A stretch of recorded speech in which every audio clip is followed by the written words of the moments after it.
If you've ever had a flat tire on an e-bike, you know it can feel a bit intimidating at first. But today, I'm walking you through how to change the rear tire on the DYU C6 electric bike. And honestly, it's more beginner-friendly than you might think. First thing is first, make sure the bike is powered off and the battery is removed. Safety matters, especially when you're working around the motor. I like to flip the bike upside down or use a stand so everything is stable. Next, you'll want to disconnect the motor cable carefully.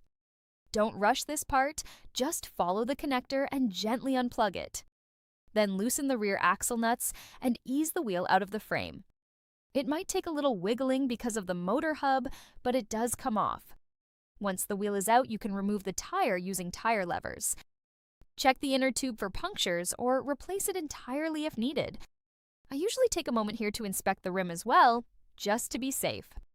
After that, mount the new tube, reseat the tire, and reinstall the wheel back onto the bike. Reconnect the motor cable, tighten everything, and you're good to go. It's simple once you see it done, and definitely something you can handle at home.